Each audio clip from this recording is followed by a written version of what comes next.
Board परीक्षा के topper का जब हम रिजल्ट देखते हैं तो हम एक बात सबसे पहले यह ध्यान देते हैं कि उनके मार्क्स हर सब्जेक्ट में लगभग बराबर होते हैं और हर सब्जेक्ट में उनकी परफॉर्मेंस टॉप क्लास होती है। A1 परफॉर्मेंस उनकी देखने को मिलती है। ऐसा इसलिए कि वो अपने हर सब्जेक्ट के इन मार्क्स की वैल्यू समझते हैं, अपने हर सब्जेक्ट की इंपॉर्टेंस को समझते हैं कि केवल हम मेन सब्जेक्ट्स को पढ़ करके बोर्ड परीक्षा में टॉप नहीं कर सकते जब तक कि हम अपने 5 से 6 सब्जेक्ट्स जो कि हमारे कोर्स के अंदर है उन सभी को प्रॉपर टाइम नहीं देते, डेली उन पर मेहनत नहीं करते हैं, तब हमारा रिजल्ट वैसा नहीं होता जैसा एक टॉपर का होता है। और यही गलती एक एवरेज स्टूडेंट कि वह अपने हर सब्जेक्ट को डेली टाइम नहीं देता है और यही गलतियां उसके रिजल्ट में उसे भारी पड़ती हैं।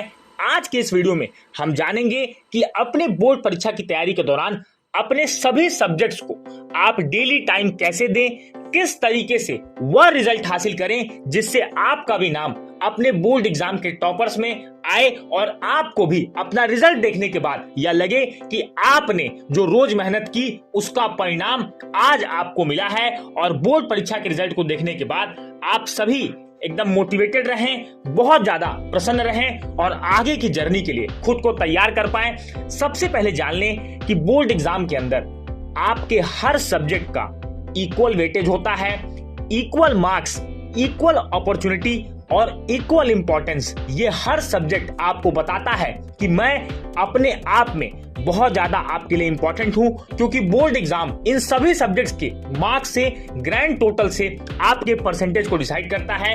तो सबसे पहले आपको ध्यान रखना है कि जब आप टाइम टेबल को बनाएंगे तो आपको उस टाइम टेबल के अंदर 3 चीजें ध्यान रखनी है। पहला ये कि divide your study slots into 3 parts. दोस्तों इन 3 पार्ट में आपको सबसे पहले पहला पार्ट ये जो आपका सबसे लेंदी सब्जेक्ट है, अगर पीसीएम स्टूडेंट की बात करें तो उनके लिए मैथमेटिक्स एक बहुत ज्यादा लेंदी सब्जेक्ट है।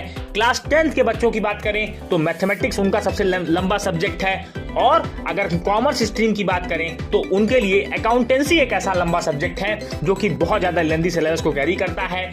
इसी के साथ साथ आपको दूसरा तरीका जो करना है वो यह है कि आपको हर सब्जेक्ट को इक्वल टाइम देना है। यानी कहने का मतलब यह है कि जब आपके, मान लीजिए मैं आपको 10th क्लास का एग्जांपल देके आपको मैं सब चीजें समझाता हूं कि किस तरीके से आपको अपने टाइम टेबल को सेट करना है। मान लीजिए कि आपके टोटल स्टडी आवर्स आपके 5 आवर हैं और आप 5 घंटे की पढ़ाई डेली करते हैं या 4 आवर्स की स्टडी आप करते हैं, तो आपको मैथमेटिक्स के लिए डेली आपको 1 आवर 45 मिनट्स देने हैं। ये आपको काम करना है। और आपको फिर साइंस के लिए 1 आवर 15 मिनट देना है। इस तरीके से आपने 3 घंटे की स्टडी पूरी कर ली।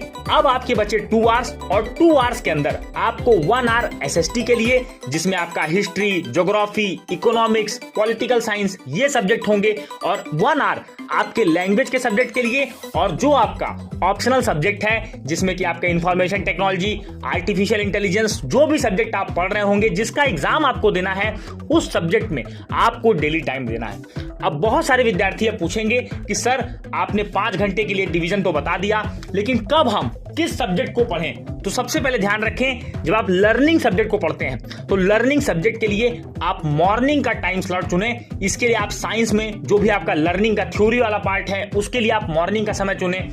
इंग्लिश, हिंदी को आप पढ़ रहे हैं, एसएसटी को आप पढ़ रहे हैं, एसएसटी के लिए आपको मॉर्निंग का टाइम स्लॉट चुनना है, क्योंकि कहीं ना कहीं एसएसटी के अंदर हमें डेट्स, फैक्ट्स, ये सारी चीजें याद होनी चाहिए, तभी अपने आंसर को हम लिख पाते हैं। और इसके साथ ही साथ मैं आपको बता दूं, इंग्लिश और हिंदी एक ऐसा सब्जेक्ट है जो आप अपने कन्वीनियंस के अकॉर्डिंग पढ़ सकते हैं। यानी कि जब आपका शाम का टाइम है, इवनिंग के टाइम में अगर आप फ्री होते हैं, आपको समय मिलता है, तो आप 1 आवर इसको बहुत आसानी के साथ पढ़ लेते हैं, क्योंकि इन सब्जेक्ट्स में हमें बहुत ज्यादा दिमाग लगाने की जरूरत नहीं होती है। आप लाइट मूड में भी इन सब्जेक्ट्स को पढ़ सकते हैं, इन सब्जेक्ट को आप कवर कर सकते हैं।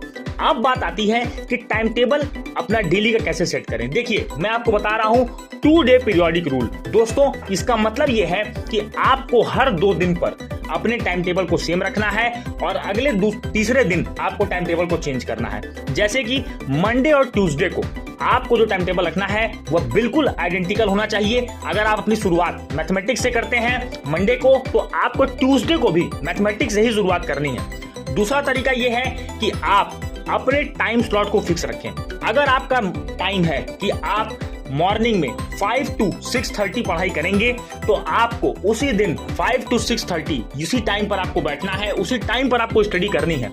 इसके अलावा कोई भी चेंज आप नहीं करेंगे। वेडनेसडे थर्सडे का टाइम टेबल आपका सेम होगा, फ्राइडे सैटरडे का टाइम टेबल आपका सेम होगा, और ये आपको 2-2 दिन में यही रूल लेकर के चलना है। 5 आवर्स स्टडी आप कोशिश करें, 4 to 5 आवर्स की स्टडी आपकी होनी चाहिए। अगर आप इतना कर रहे हैं तो बोर्ड एग्जाम में आपकी सफलता को कहीं नहीं रोक पाएगा और आप निश्चित रूप से बोर्ड एग्जाम में सफल होने वाले हैं। संडे की हम बात करें तो सबसे पहले आपको संडे को जो दिन देना है उसका नाम है समराइज डे, यानी आपने मंडे से सैटरडे के अंदर जो एफर्ट लगाया, जो आपने 4 से 5 घंटे की स्टडी की, हर सब्जेक्ट में आपको ये चेक करना है कि आप अपने एग्जाम के लिए कितने तैयार हैं। यानी हर संडे आपको PYQs previous year question paper 3 to 5 years के लेना है। जो टॉपिक्स, जो चैप्टर्स आपने पढ़े हैं, उन टॉपिक्स से, उन चैप्टर से जो भी क्वेश्चन आपके बोर्ड एग्जाम में पूछे गए हैं, उन क्वेश्चंस को आपको सॉल्व करना है। अगर आप 60 to 70% क्वेश्चंस को सॉल्व कर रहे हैं, इसका मतलब आपकी तैयारी बहुत बेहतरीन तरीके से चल रही है। आप कंसिस्टेंटली मेहनत कर रहे हैं और यही कंसिस्टेंटली मेहनत आपको आपके बोर्ड एग्जाम में वह रिजल्ट देगी जिसकी कल्पना आपने अपने बोर्ड एग्जाम की शुरुआत में की थी। बोर्ड एग्जाम के अंदर जब आप आए थे तो आपकी जो उम्मीदें थी वह इस तरीके से आपकी पूरी होंगी। मैं उम्मीद करूंगा कि यह वीडियो आप सभी को रोज सभी सब्जेक्ट पढ़ने के लिए एक टाइम टेबल को समझा पाया होगा, उसके इंपॉर्टेंस को समझा पाया होगा। और इस वीडियो को मैं चाहूंगा कि आप सभी कम से कम इस वीडियो को 2 लोगों में जरूर शेयर करें, जो कि आपके दोस्त, आपके भाई बहन इस वीडियो का ज्यादा लाभ ले पाए। मिलेंगे अपने अगले वीडियो में, तब तक के लिए अपने परिवार APN क्लासेस को आप सब्सक्राइब करें, नोटिफिकेशन बेल को आप टैप करें, जिससे कि ऐसे ही वीडियोस आपको देखने को मिलते रहें और आपकी बोर्ड एग्जाम की जर्नी बहुत ही आसान हो। मैं मिलूंगा आपसे अगले वीडियो में, तब तक के लिए जय हिंद, वंदे मातरम।